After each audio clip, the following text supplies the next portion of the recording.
Welcome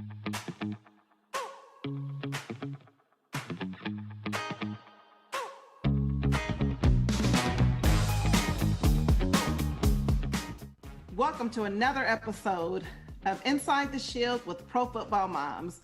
I'm your host, Elisha Jarrett, along with my co-host, Vaka. Elisha, it is so good to be back. We have a superstar mom with us today. All moms are superstars, but this one is one of my favorite. It's Sonjia Jack, better known as LJ. Her son, Myles, is one of the top linebackers in the NFL, but what you're going to find is that Sonjia is one of the top executives in her field. She is an executive director at Atlanta-based Cox Communication. Her bio reads like it has more degrees on a thermometer. I wouldn't be able to do it justice. She sits on multiple boards, including the UCLA Bruin Alliance Board. She's launched her own foundation. We're going to talk about that in a little bit. And the Atlanta Business Journal lists her as one of the most powerful women in business in the Atlanta area. So, Sonjia, we're going to call you LJ. Welcome to the show.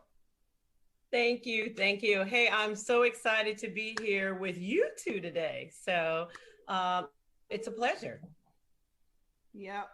Well, again, like Rob said, welcome to the show and congrats on all the accolades that you have, and congrats on raising an awesome, awesome son in Myles Jack.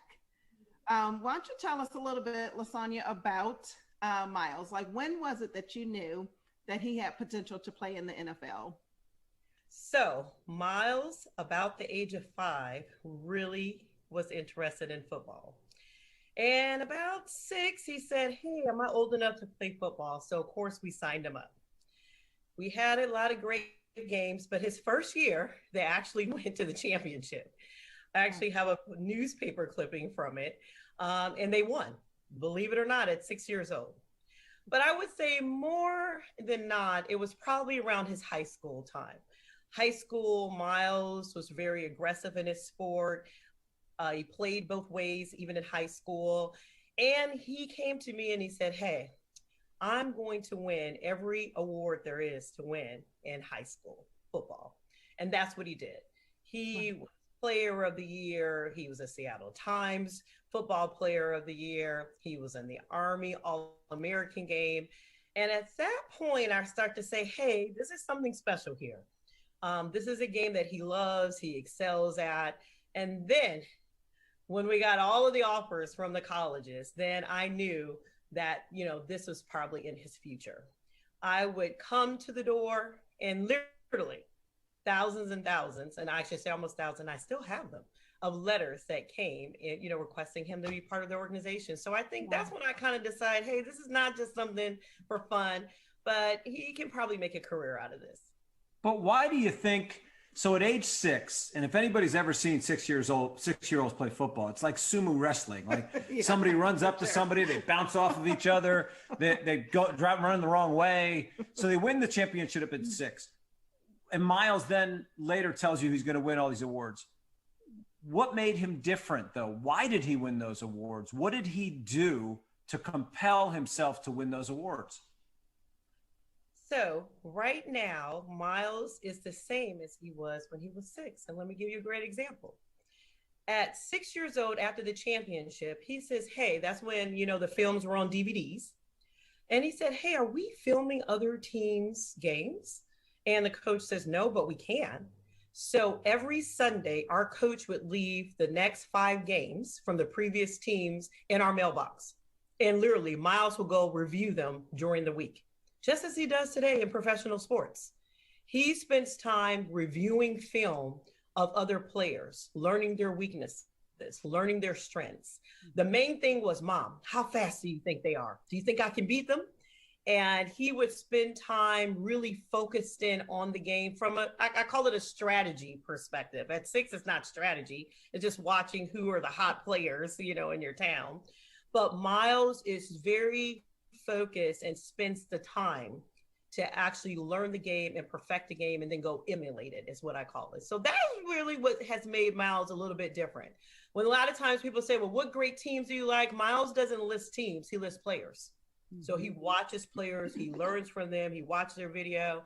And if I brought up a player, he'll go, oh, in high school, he did this. And college, he did this, and the pro, he did this. He knows everything about them from top to bottom. So I think that's what makes him a little bit different. Mm-hmm. Student of the game. Absolutely. Listen, let's go behind the scenes a little bit. Let's talk about some of the things that perhaps some people don't know about Myles. Grady has a favorite food. Does Myles have a favorite food that he likes? And does he want you to prepare that for him, or is he a cook? Or tell us a little bit about that. Okay, so Myles is not a cook. He can grill a little bit, so he would argue with me. I am the cook of the family. So I make teriyaki turkey burgers, awesome. Lettuce, tomato, smoked Gouda cheese, and I grill the buns. Wow. And I make about 12 of them, package them all up individually with foil, and then take them over there to his house for him to eat. So I am the cook of the family, and he calls the order, and then I package it up like I'm a restaurant. Basically, is what happens. I get it. So did he get his detail orientation from you? That's very detail oriented. You're talking about grilling the buns one way and packaging up and Gouda and. Yes, I think so. I always have this operational lens on, I think. So I make sure that everything is precise. And I also put the buns in a separate pan because I don't want them to get moist. So they're extra crispy when he puts them on the buns. Yeah, absolutely. Is it fair that we're now hungry? I hear it's either my stomach or Elisha's stomach. One of us is now, our mouths are watering, and we do not have a teriyaki turkey burger in front of us, unfortunately. And they're good, but here's the thing. That's not the only thing I cook.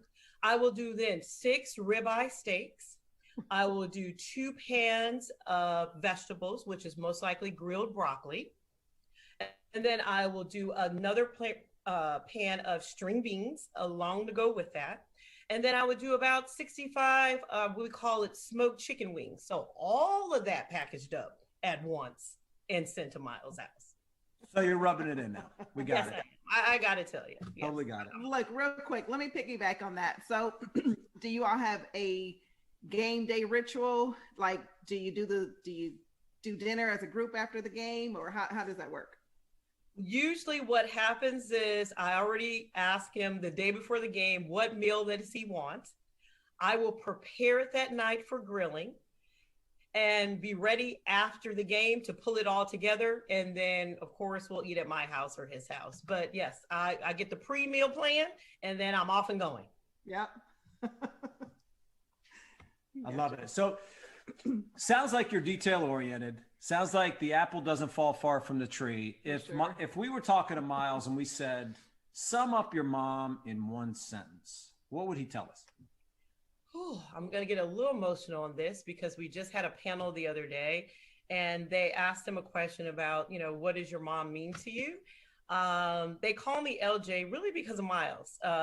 My nonprofit is called the LJ Way. And Myles will tell you, if it's not the LJ way, it's probably not the right way. But he will say, my mom takes care of everything. She's my backbone. I trust her wholeheartily with all of our new business endeavors. And he said, I will not be the person I wouldn't be if it wasn't for him. And I'm getting a little bit emotional every time I think about that because here's a kid who has great accolades and done great things in the sports. But anytime people ask him about his personal, he always says, it's because of my mom. So that's what I'm appreciative of. That's really great to hear. I love the concept of trust. It's such a powerful concept, particularly between a mom and a son, because as you probably know, in pro sports, family can be a massive ally and an asset, and sometimes family can be a liability. So it's really cool that you and Myles have aligned. So along those lines, you talked about the LJ Way Foundation. Tell us more about that. Why'd you start it, and what does it set out to do? Well, one of the things that being a single mom, I have a lot of parents that find me, and I can tell you some funny stories. There was a guy who was in Washington, D.C. He was in a cab. And he was talking to the cab driver about his son. He's a great football player. And the cab driver says, well, do you know a lady named Sonjia Jack? You should look her up. I heard about her through another meeting, and her son plays, and he'll tell you everything. So literally, I get this IM on Instagram, a guy I don't know, hey, a cab driver told me to come find you. And I get on a call and I have this wonderful conversation with a man that I don't know. So the kind of the foundation is I spend time with parents who want to know more about what is this world of sports. There is no handbook.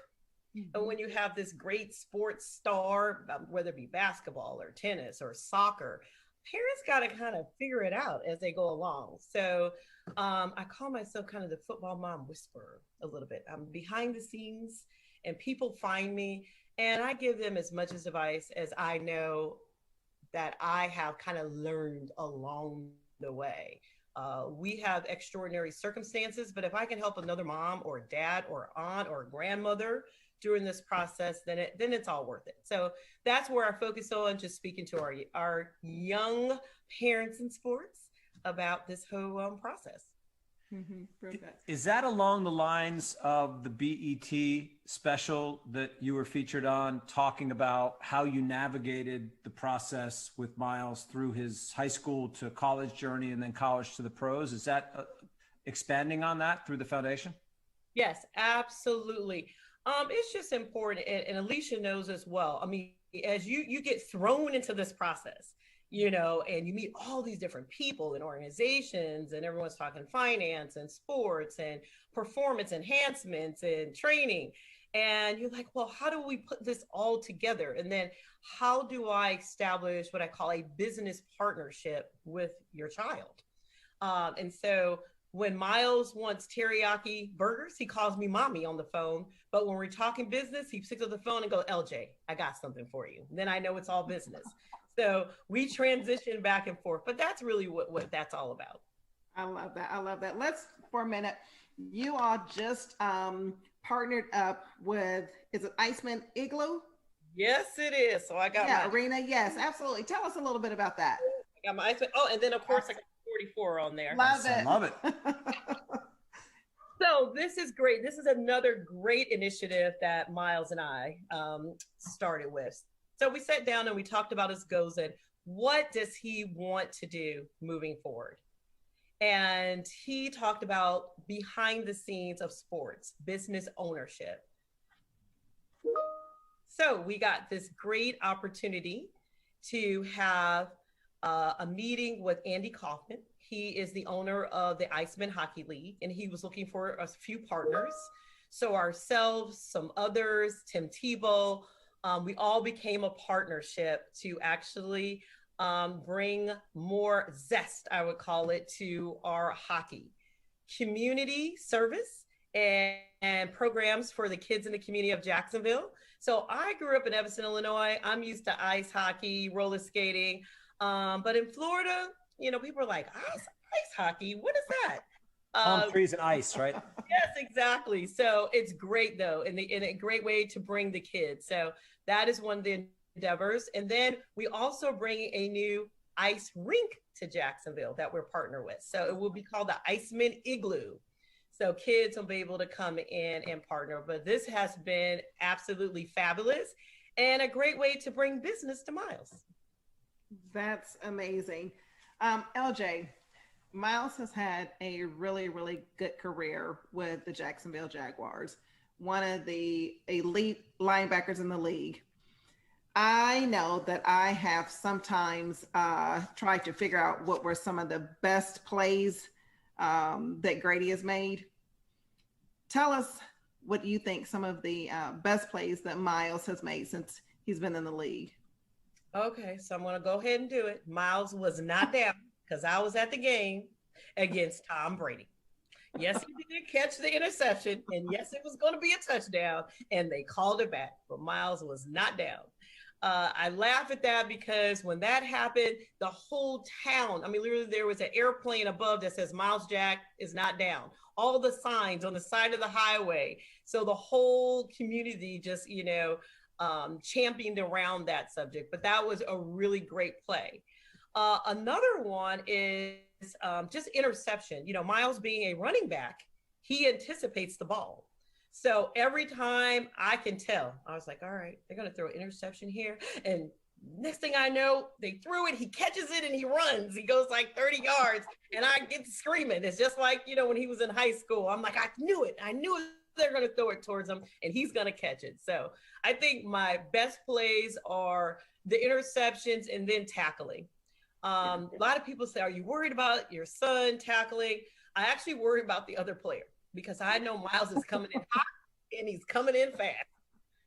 So those would be some of the great plays that makes me think about, college, and it kind of repeats itself. He gets better, but pretty much I'm the screaming mom at the games. Yeah. So to clarify, so the audience understands, right? You said Myles was a running back. Explain that. He's a running back growing up, right? Absolutely. So he's always played both ways, offense and defense. Now here's a tidbit, facts. Myles is the only offense and defensive player in college history. He has both awards. In fact, they're right here behind me. I just pulled them out for the interview today. So he really thinks like a running back, but he runs like a linebacker. That's how I, put it in my mind. So he's always in anticipation of the ball and where it's being thrown. Mm-hmm. Mm-hmm. We talked about the plays and the Tom Brady interception. I remember seeing that on TV, and maybe we should have a T-shirt we make that says Myles wasn't down. But in terms of memories, maybe play is important, but in terms of memories through high school and UCLA and now in Jacksonville, what are the top one or two memories you have about the journey that maybe somebody listening has never heard? Oh, I do have one, and it brings me a little bit of chills. At the time that we were deciding which college to go to, like I said, Myles had a multitude of different schools. Some wanted him for running back, some wanted him for linebacker, and some schools didn't care. They just wanted Myles Jack. But when he decided to go to UCLA, we were very, very excited. California, beautiful, sunshine. The campus is gorgeous. The coach at the time was Jim Moore. We knew him from Bellevue High School. His son played with our younger son. And I remember the first game. I'm so excited. I get to LA from Seattle, and they get off the bus and they go down kind of a Bruins row all the way to the game. And I'm waiting for him, anticipation of him coming down the line. And here he comes. And me and my family were screaming. His younger brother, we're all excited. And he walks up to me and he hugs me. And he goes, "Mom, I made it. I made it to college football." So that's probably one of the most important memories because I knew how hard he's worked to get to that point. Mm-hmm. And here he was about to go in the stadium for his first official college game. So I was just so happy for him. What's so powerful about that for our audience and for Elisha and I, and Elisha's lived it with you or like you, is that I think fans and the general public believe that athletes are somewhat robotic and they're just bigger or faster, or they were born stronger, or they're just tougher, or they have God-given talents and abilities. But the reality is, your son puts his pants on just like anybody else does. Mm-hmm. He has emotions just like anybody else does. He has goals, dreams, hopes, aspirations like anybody else does. And he works hard just like people who work hard do. And it's an emotional journey. Mm-hmm. And for a mom, regardless of whether your son is a doctor, architect, trash hauler, or football player, mm-hmm. it's an emotional journey watching your baby grow, isn't it? It is. And it's so exciting. Even now, he's going into his 5th year. And guess what we talk about right now? He's like, "Mom, I'm waiting for this year. I'm ready to go after it. I'm so excited. Oh, I'm gonna beat my numbers from last year. 110, 112, 115 tackles, that's nothing. I need 140. So he's always challenging himself to be even better. So college, the pros, he's always looking for ways to excel. And, how can I say, really focus on making himself better. And he wants to leave a legacy. He wants to be that player that people remember for the greatness that he did on the field and off the field as well. That's a great segue, LJ, leading into my next question about legacy. Have you and Myles talked about what he wants to do, one, after football, And how does he want, when people say Myles Jack, what does he want people to remember him by? I think there's a couple of things. First of all, he's a perfectionist. So I know he wants to have the most tackles in NFL history in any given time. So that would be one of them. So he wants to be known as one of those great linebackers, who goes to the Hall of Fame. I would absolutely say that. The second thing would be our business relationships that we have with the community. Myles is what I call a monster on the field, but he's very humble, he's very gracious, and he wants to leave behind his name in a different manner. So what we just did is we partnered with Edward Waters College here in Jacksonville, and we established the Myles Jack Family Scholarship. Number 44, that would be 4 college students for 4 years. We're giving them scholarships for their educational, and that will be books, their tuition, anything that they need to help them get their degree. So that's one of the things that he has established. And then we've done tons of things in the community, everything from salute to service, working with the military. We work with the Boys and Girls Club, back to school. He pays for lunches and electricity bills for the elderly here in Jacksonville that can't afford to do that. And we're going to be working with Habitat for Humanity coming up to help perhaps build houses. So he says, hey, I know people are going to talk about my football mom, but I want people years later to talk about Myles in the community. So those are some of the things that I'm championing and executing to help him create his dreams. That's awesome. You know what I love about that, LJ? That's awesome. I love this concept of net worthwhile. Some people talk about their net worth. Some people talk about their accomplishments. Some people talk about their legacy. Others talk about their job. Other people talk about raising a family. Other people care about impact. But when I think of net worthwhile, I think of this concept that's sort of a 360 degree. Can I build a good life because I earned a good income? Can I leave an impact? Can I live a purpose-driven life? Can I educate myself and develop wisdom and knowledge around different areas of business like Myles is doing? And ultimately, can I leave this legacy that is a net worthwhile legacy versus I made a bunch of money and I didn't do anything to help change the world, or I don't have any money and I'm trying to change the world, but I know I need somebody to change the world. So in that respect, what do you see Myles doing with his days? Will he be a philanthropist and a business person?